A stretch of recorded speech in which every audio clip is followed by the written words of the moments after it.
లలిత exchange Utsav. పాత నగల అదే బరువుకి కొత్త నగలు తీసుకో. నగల ప్రైస్ లో 20% ఆదా చేసుకోవచ్చు. అయితే ఇప్పుడు సెక్యూరిటీ చూస్తే అండి, ఇప్పుడు సెక్యూరిటీ అయితే చీఫ్ మినిస్టర్ మనం వెళ్ళాలనుకోండి, మాది gate 1, gate 2, gate 3, security 1, security 2 అలా గేట్లు అన్నీ ఉంటాయండి. పర్మిషన్ తీసుకోవాలి, ఎన్ని ఉండేవి. మరి అప్పుడు ఏంటి సార్, అప్పుడు ఎలా ఉండేది పరిస్థితి సెక్యూరిటీ కానీ? ఇంత ఉండేది కాదు కానీ ఉండేది. అంటే నాకు కలిగినటువంటి అదృష్టం ఏంటంటే, అంటే వీళ్ళతోటి టీవీలో పరిచయాలు ఉండటం వల్ల, చేయటం వల్ల ఎవరు ఆపేవారు కాదు. చూడగానే మిమ్మల్ని పంపించేవారు. వారు కూడా పెద్దగా టైం ఏం కాకుండా లోపల పిలిచి మాట్లాడేవారు. నేను వ్యక్తిగతంగా నా గురించి ఏం అడుగుతాను, సార్ ఈ ప్రోగ్రామ్ అండి ఇదండి, వచ్చే వారం ఇచ్చేద్దాం. సరే. అయితే మరి రాజశేఖర రెడ్డి గారితో ఏమన్నా పరిచయం ఉందండి? ఆయన వచ్చి సీఎంగా అయ్యంగానే ఇలాంటి ప్రోగ్రామే ఒకటి చేద్దామని అడిగాము ఆయన.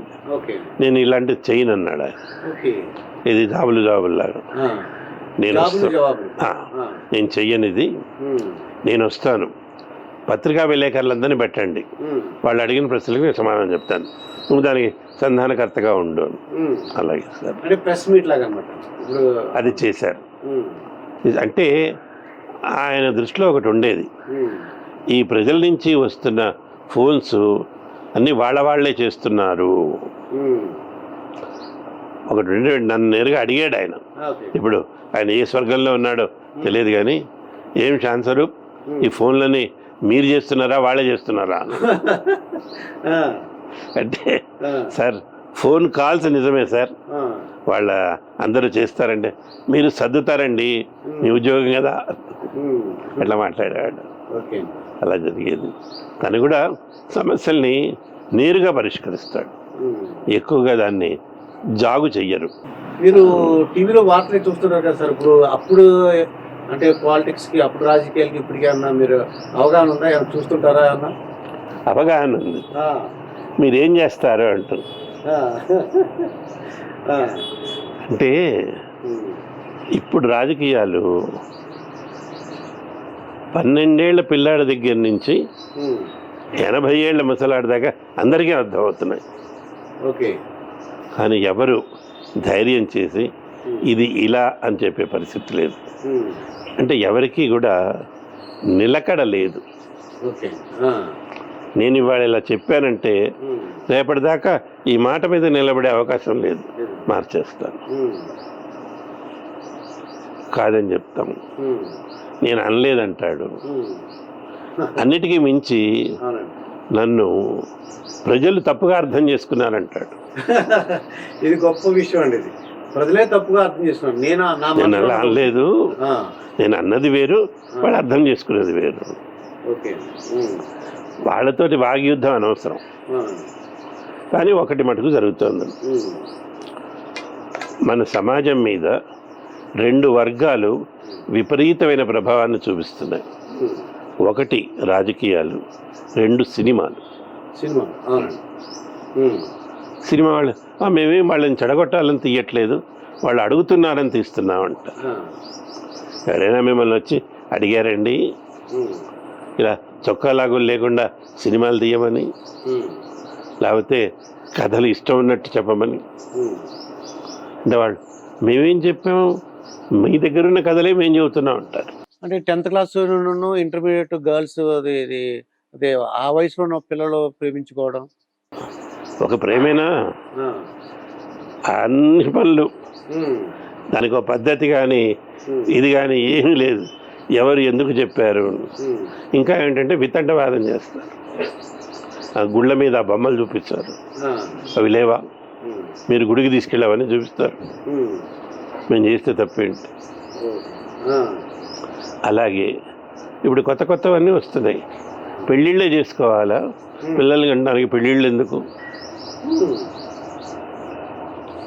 నేను ఎవరి తప్పు పడట్లేదు, ఎవరి స్వేచ్ఛ వాళ్ళకు ఉంది. ఆ అడిగే ముందు ఇది ప్రభావం, మీరు మీ ఇష్టం, మీ జీవితంలో మీరు చేసుకోండి, ఎవడు అడగడు.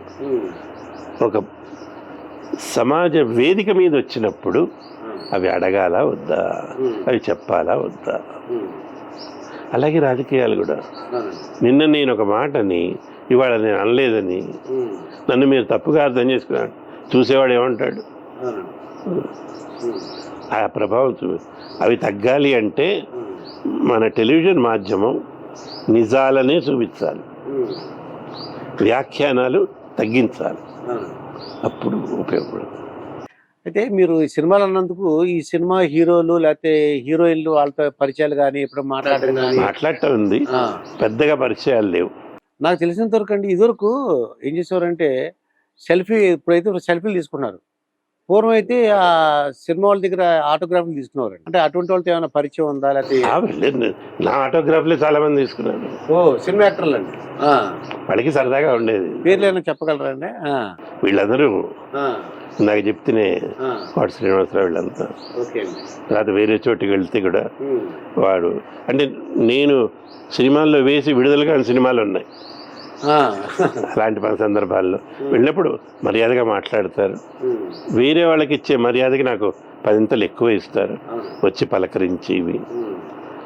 ఇదే సందర్భంలో వేడుక ఇక్కడ హైదరాబాద్ వేదిక నేను కూర్చుంటే సాయి కుమార్ వచ్చారు. నేను తెలియదు కదా అని గప్చిప్గా కూర్చున్నాను. అంత దూరం నుంచి నడిచి లేచి వచ్చాడు ఆయన. లేచి వచ్చి సార్ నమస్కారం అండి. నమస్కారం సార్, నా పేరు సాయి కుమార్ అండి అని. అన్యాయం మీరు ఇట్లా మాట్లాడారు అంటే నేను ముఖతా కలవలేదు, కానీ మిమ్మల్ని చూడకుండా మాకు రోజు గడవదు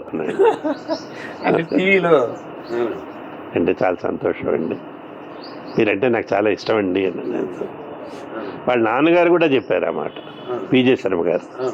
ఆయన మద్రాసు నుంచి వచ్చినప్పుడు ఏదో ప్రోగ్రామ్కి స్టూడియోకి వచ్చారు. ఆయన చెప్తే ఇంకా చిరంజీవి, బాలకృష్ణ వాళ్ళని సార్, నాగార్జున, అక్కినేని నాగేశ్వరరావు గారు, ఆయనతో నేను ఇంటర్వ్యూలు చేశాక. ఇంటర్వ్యూ చేశారు. ఓకే అండి. ఆయన ఇంకా ఎక్కువ జోక్స్ ఎక్కువ ఉంటాయేమో. ఆయన పైకి ఎంత కనపడతారో అంత సీరియస్గా జోక్ చేస్తారు. అమ్మో ఆయన స్టూడియోకి వచ్చారు. నేను అన్నపూర్ణ స్టూడియోస్కి వెళ్ళి షూటింగ్ చేసాం, అవన్నీ ఉన్నాయి. మరి ఎన్టీ రామారావు అది చివరిలో ముఖ్యమంత్రి అయిన తర్వాత వెళ్ళాను. వెళితే వెళ్ళిన రోజు ఆయన గొంతు బాగాలేదు. మా గొంతు బాగోలేదండి, మిమిక్రీ కూడా చేస్తున్నారు మీరు అంటే సరే మళ్ళీ తర్వాత చేద్దాం. అలాగే సార్. అప్పుడు చంద్రబాబు కింద నిలబడి ఉన్నాడు వాళ్ళ ఇంట్లో. ఆయన కేవలం అల్లుడే. తర్వాత ఈయన సీఎం అయ్యాడు. ఇవన్నీ ఒక ఎత్తండి. నేను మర్చిపోలేని జ్ఞాపకం ఇంకోటి ఉంది. కేసీ అబ్రాహిం గారని గవర్నర్ గారు ఉండేవారు ఆంధ్రప్రదేశ్కి. ఆయన పెద్ద ఆయన, 80 ఏళ్ళ పైన ఉంటాయి. టీచర్గా పనిచేశారు ఆయన. ఇక్కడ గవర్నర్ అయ్యారు. ఆయన రోజు వార్తలు వినేవాడు. మలయాళీ, ఆయనకి తెలుగు రాదు, కానీ వార్తలు వినేవాడు. అంటే చూసిన దాన్ని బట్టి అర్థం అవుతుంది. చూసిన దాన్ని బట్టి ఆయన తన 5 ఏళ్ల పదవీ కాలం అయిపోయిన తర్వాత వెళ్ళిపోబోతూ సందేశాన్ని రికార్డ్ చేస్తామని అడిగారు, రమ్మన్నారు. చెయ్యబోతూ మా ఆఫీస్ వాళ్ళకి మెసేజ్ పంపించాడు ఆయన, ఆ పిల్లాన్ని పిలవండి, నేను కలవాలి అతన్ని అని. మా డైరెక్టర్ గారు భయపడిపోయారు. నువ్వేం తప్పు మాట్లాడావు, ఏమైనా చెడుగా ఉందేమో. గవర్నర్ గారు పిలిచారు. సార్ నేనేం మాట్లాడతానండి. సరే మర్నాడు వెళ్ళామండి. వెళ్తే నేను వస్తున్నానని ముందే చెప్పారు.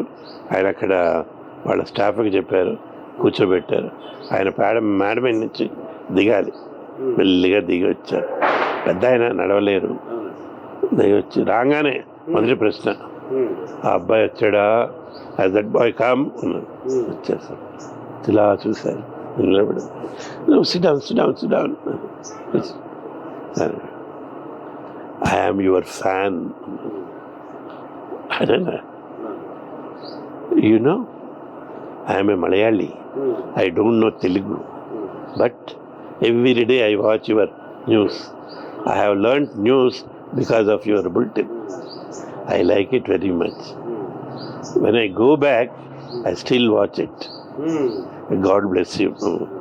Thank you, sir. అయితే ఇంకో మాట అన్నారండి, అది నేను మర్చిపోలేను. I'm a poor man, I cannot give you any gift. నువ్వు sir your blessing is the gift అన్నాడు. నువ్వు లెట్ మీ గివ్ యూ అని. ఆ పక్కన వాళ్ళ స్టాఫ్ ఉంటారు, కప్పు సాసర్ అడిగి తెప్పించి దాంట్లో నేను కాఫీ తాగానని తెలుసు వారు. ఓకే.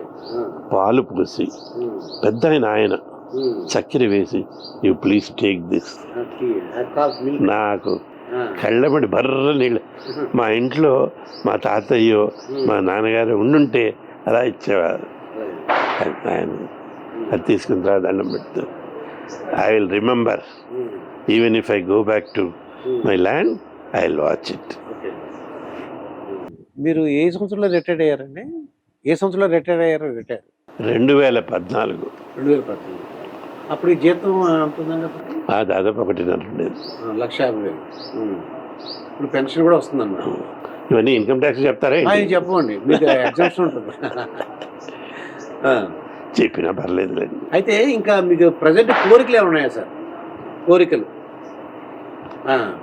ప్రశాంతంగా ఉండాలండి. అవును. మన గురించి ఎవరు మాట్లాడినా తిట్టకుండా ఉండాలి. ఇప్పుడు మీరు ఎక్కడి నుంచో వచ్చారు, చేద్దామని వెతికి వచ్చారు. అవునండి. ఇంత ప్రేమను నేను కాదనలేను. ఇలాగే ఎక్కడో ఒక ప్రస్తావన వచ్చింది, మీరు వెనక్కి వెళ్ళిన తర్వాత ఏ రావులపాలెంలోనూ, రాజోల్లోనూ, అమలాపురంలోనూ, కాకినాడలోనూ కూర్చుని మాట్లాడుతున్నప్పుడు సైన్స్ రూప్ గురించి మీరు తిట్టకుండా 2 వాక్యాలు మాట్లాడు. లేదు వెళ్ళాను, ఆప్యాయంగా మాట్లాడారు. ఇంకొకసారి కలవాలి అనిపించే మనుషుల్లో ఆయన ఒకడు అంటే ఈ జన్మకి చాలు. ఎందుకంటే ఈ మాధ్యమం మొదటి నుంచి నన్ను పెంచింది, దాంతో కలిపి పెంచింది. ఇవాళ మారుతున్నాయి. ఇవాళ కూడా నేను పరిగెడతాను అంటాం న్యాయం కాదు. బట్ ఆ రోజుల్లో గుర్తు తెచ్చుకున్నప్పుడు సంతోషంగా ఉంది. ఇప్పుడున్న సోషల్ మీడియాని మీరు ఫాలో అవుతుంటారండి? ఫేస్బుక్ అని, ఇన్స్టాగ్రామ్ చేస్తాను. నేనేం పార్టిసిపేట్ చేయను, చూస్తాను. అలాగే యూట్యూబ్ వీడియోస్ ఎవరు చూస్తారు? ఎందుకంటే కొంతమంది వాళ్ళు సొంతంగా చెప్తుంటారండి. నా అన్వేషణ అని ఒక అతను ఉన్నాడండి, అతను ప్రపంచ యాత్రికుడు అని తిరుగుతుంటాడు. చూసారా లేదా? ఒకటేదో చూసినట్టు. అలాగే బ్యాంకాక్ పిల్లలు ఉన్నాయి. అది సైలాస్ కిచెన్ అని ఉందండి, సైలాస్ కిచెన్ అని.